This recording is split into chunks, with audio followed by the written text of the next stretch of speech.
مرحبا بكم أعزائي التلاميذ في درس جديد من دروس مادة الفيزياء والكيمياء. نعتمد في هذه الدروس على كتاب Univers Plus Collège de Physique Chimie Première année Collège. الدرس الأول هو بعنوان Courant électrique et tension électrique. Que va-t-on apprendre dans cette leçon? Nous allons apprendre à connaître les sources du courant électrique continu, connaître la notion de l'intensité du courant électrique et son unité, connaître le sens conventionnel du courant électrique continu, connaître la notion de tension électrique et son unité, savoir utiliser l'ampère-mètre et le voltmètre pour mesurer l'intensité du courant et la tension électrique.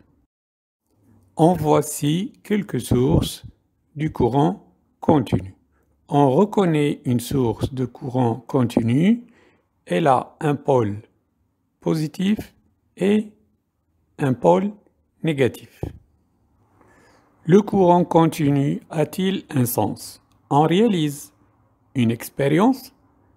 On branche un moteur électrique qui porte des hélices avec une source de courant continu et on ferme l'interrupteur. Observez le sens de rotation des hélices.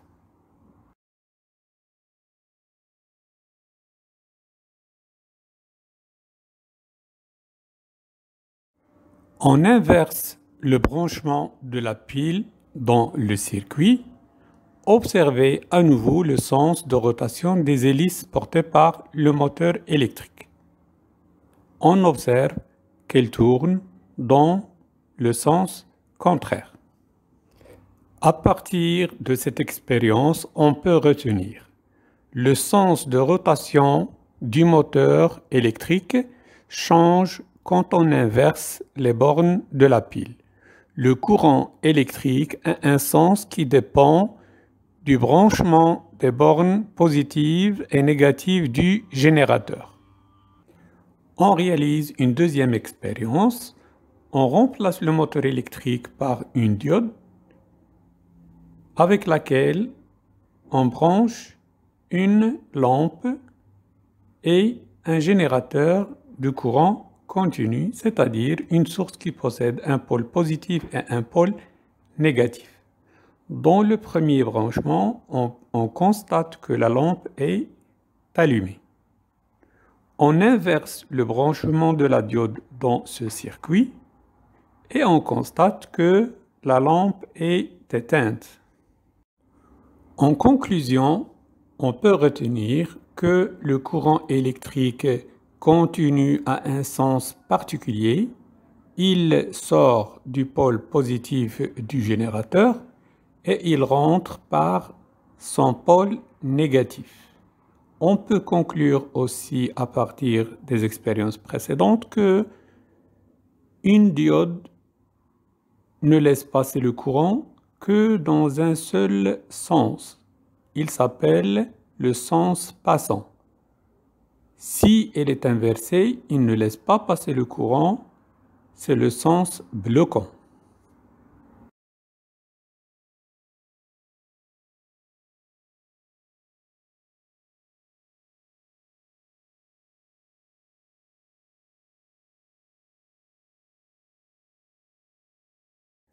On réalise une nouvelle expérience. On branche une lampe avec un interrupteur et une source de courant continu. On observe que la lampe est bien allumée. Le courant qui passe dans cette lampe est intense. On ajoute une deuxième lampe en série avec la première et on ferme l'interrupteur. On constate que la lumière des deux lampes est faible. On va dire que dans ce cas, le courant électrique est moins intense. On ouvre le circuit et on branche une troisième lampe en série avec les deux autres. On ferme l'interrupteur à nouveau. On observe que la lumière des trois lampes est trop faible. Dans ce cas, le courant électrique est beaucoup moins intense.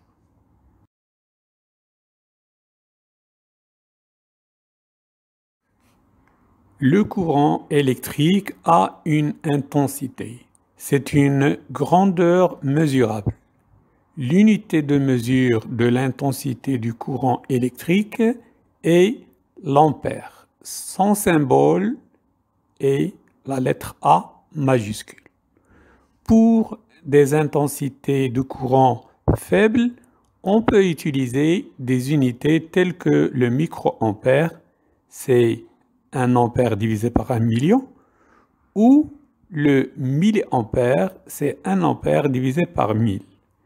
L'intensité du courant électrique se mesure avec un appareil qui s'appelle l'ampèremètre, dont voici le symbole.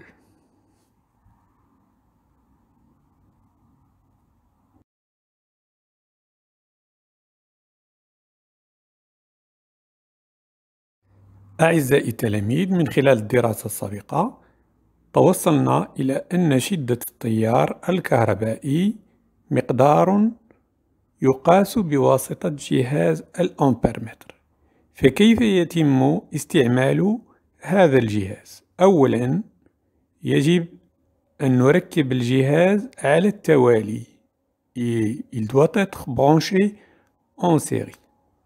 ثم كذلك يجب أن نختار عياراً كبيراً من عيارات الأمبيرمتر. On choisit un grand calibre. بعد ذلك نربط الجهاز على التوالي كما قلنا في الدارة الكهربائية، ونختار العيار الذي سيعطي أكبر انحراف ممكن لإبرة الجهاز بدون أن تخرج هذه الإبرة عن إطار الجهاز.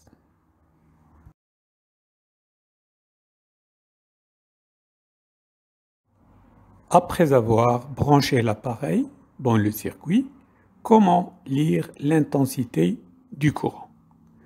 نلاحظ أن إبرة الجهاز تتموضع أمام تدريجة معينة على الإطار. نقرأ عدد هذه التدريجات نرمز له بالحرف N صغيرة، فنحصل على شدة التيار بتطبيق العلاقة le calibre multiplié par le nombre de divisions de l'aiguille divisé par le nombre de divisions du cadran, soit grand T égale C fois N sur grand N.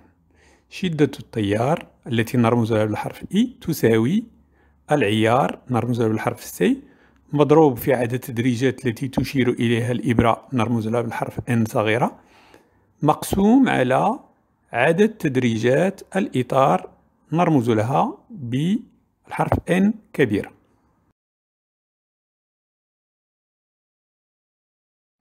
On fait l'application suivante. Quelle est l'intensité du courant indiquée par l'ampèremètre?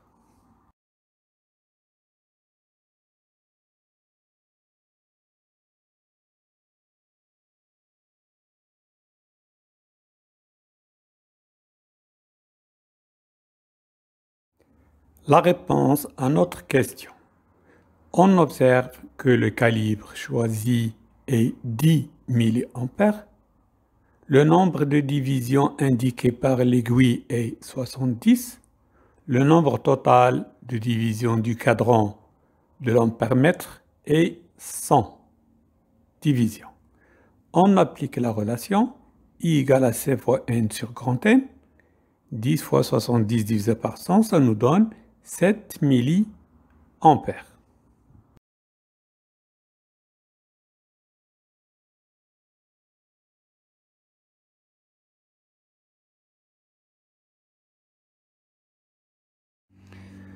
Dans ce deuxième paragraphe de notre leçon, on va s'intéresser à la tension électrique. Que signifie l'indication entourée sur chacune des piles ci-dessous؟ أعزائي التلاميذ، في هذه الفقرة من درسنا نهتم بما يسمى التوتر الكهربائي. لنلاحظ هذه الأعمدة سجل على كل منها قيمة مصحوبة برمز. ماذا يمثل هذا الرمز وماذا تمثل هذه القيمة؟ L'indication portée par chaque pile représente ce qu'on appelle la tension électrique. كل واحدة من هذه الأعمدة تحمل المقدار الذي يسمى التوتر الكهربائي، ووحدته هي الفولت التي نرمز لها بالحرف V.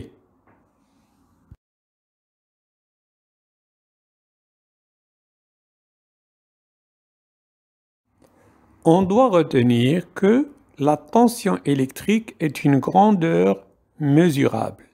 L'unité de mesure de la tension électrique est le volt, de symbole V. La tension électrique se mesure avec le voltmètre. التوتر الكهربائي مقدار فيزيائي قابل للقياس. وحدة قياسه هي الفولت التي نرمز لها بالحرف V ماجسكول. التوتر الكهربائي يقاس بواسطة جهاز الفولتمتر. نلاحظ هنا رمز جهاز الفولتمتر.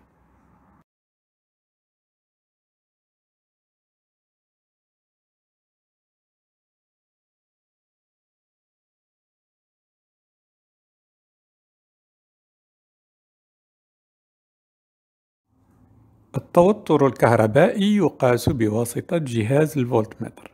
فكيف يتم استعمال هذا الجهاز؟ أولاً، جهاز الفولتمتر يركب على التوازي مع الجهاز الذي نريد قياس التوتر بين مربطيه، ثم يجب أن نختار أكبر عيار. بعد ذلك نركب الجهاز في الدارة الكهربائية، نغلق القاطع ونبحث عن العيار الذي يعطي أكبر انحراف ممكن للإبرة بطبيعة الحال بدون أن تخرج الإبرة عن إطار الفولتمتر.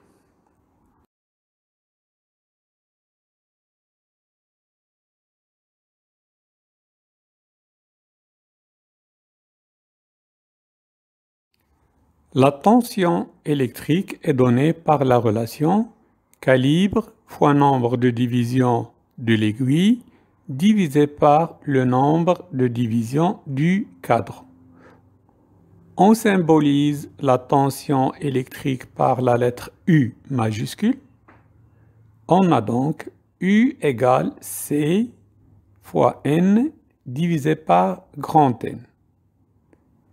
التوتر الكهربائي يرمز له بالحرف U ماجسكول، ونطبق العلاقة U تساوي C التي ترمز للعيار في N صغيرة التي ترمز لعدد التدريجات التي توقفت عندها الإبرة، مقسومة على N كبيرة والتي ترمز لعدد تدريجات الإطار. ننجز التطبيق التالي. ما قيمة التوتر الكهربائي التي يشير إليها الفولتمتر؟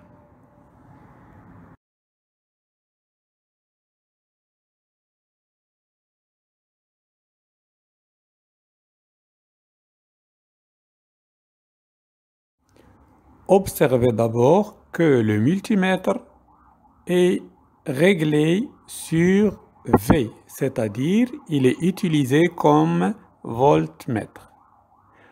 On observe que le calibre choisi est 10 volts, le nombre de divisions de l'aiguille est 25, le nombre total de divisions du cadran est 100. On applique alors la relation U égale à C fois N sur grand N, ce qui nous donne 2,5 volts.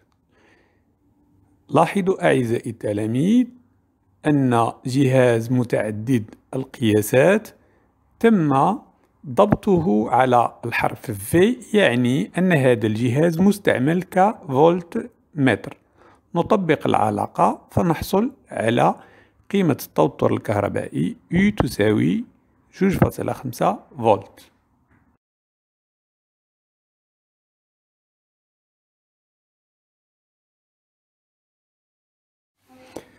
كتطبيق لما سبقت دراسته سننجز التمرينين 7 و 8 على صفحة 115.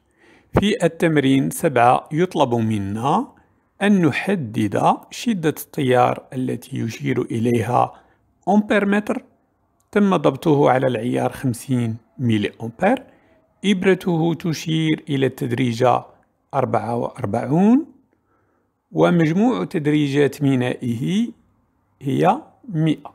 ما شدة التيار التي يشير إليها الجهاز بوحدة ملي أمبير؟ في التمرين 8 يعرض علينا 3 حالات لجهاز أمبير متر تم ضبط مؤشره على عيارات مختلفة. في الحالة A تم ضبط العيار على 2 ملي أمبير، في الحالة B تم ضبط العيار على 20 ملي أمبير، في الحالة C تم ضبط العيار على 200 ملي أمبير. إذن في السؤال 8.1 في أي حالة من هذه الحالات الثلاث تم ضبط الجهاز على عيار صغير جدا غير مناسب؟ في السؤال 8.2 في أي حالة من هذه الحالات الثلاث تم ضبط العيار أي مؤشر الجهاز موضوع أمام العيار المناسب؟ ثم في السؤال 3 إذا ما أردنا أن نقيس شدات التيار المبينة في الجدول أسفله، على أي عيار يجب أن نضبط مؤشر الجهاز بالنسبة لكل قيمة من هذه القيم؟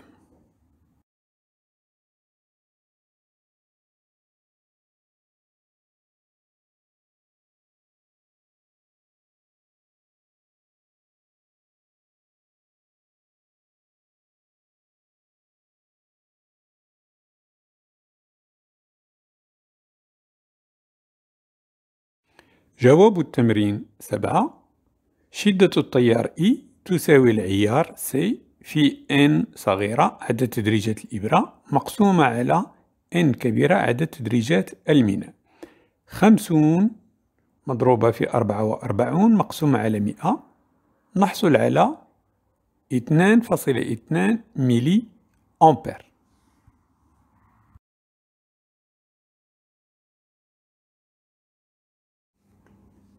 نلاحظ أن في الحالة A شاشة جهاز متعدد القياسات تعطينا رقم 1، وهذا يعني أن الجهاز غير مضبوط بكيفية جيدة أو أنه مضبوط على عيار غير مناسب. Donc, le cas A correspond à un calibre choisi ou sélectionné trop petit et non convenable. Dans le cas B, on remarque que l'affichage est 18,76, très proche du calibre qui est 20 milliampères. Donc ce choix de calibre est convenable. Pour la réponse à la question 8.3, on remarque que pour une intensité 25 milliampères, le calibre adapté est 200 milliampères. Pour la valeur 3087 milliampères, on doit choisir 10 ampères. Pour 45 milliampères, 200 milliampères. Pour 0,021 ampères, qui est 210 mA, on doit choisir 10 ampères. Pour 155 mA, on doit choisir le calibre 200 mA. Et pour la dernière valeur, 1,9 ampères, le calibre convenable, c'est 10 ampères. Le calibre choisi doit être toujours supérieur ou égal à la valeur qu'on veut mesurer. Sinon, la valeur qui sera affichée, ce sera 1. Et cela indique que l'appareil est mal réglé. On résout aussi les exercices 9 et 11 sur la page 186 concernant la tension électrique. Dans l'exercice 9, on nous demande de déterminer la tension indiquée par un voltmètre qui est utilisé sur le calibre 30 volts en observant l'écran de ce voltmètre. On applique donc la relation U égale à C fois N divisé par grand N. Le calibre est 30 volts. Le nombre de divisions de l'aiguille est 230. Le nombre total de divisions du cadran est 300. Ça nous fait 23 volts.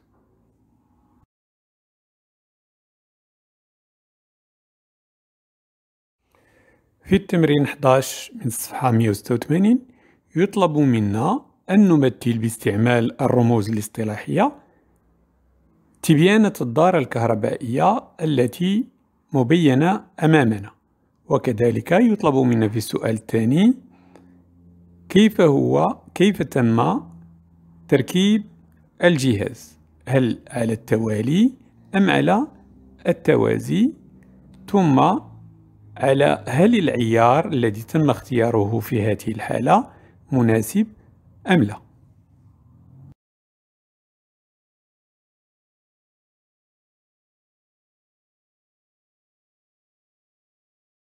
جواب التمرين 11: ننجز تبيانة التركيب الكهربائي باستعمال الرموز الاصطلاحية، كما لا يجب أن ننسى أن في هذا التركيب جهاز الفولتمتر مركب على التوازي، فيجب كذلك أن يظهر هذا في التبيانة.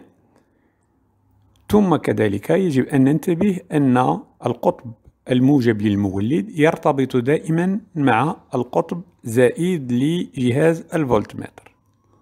هل العيار المستعمل صحيح أو مناسب أم لا؟ نعم، لأن القيمة 3.52 فولت قريبة من العيار 20 فولت.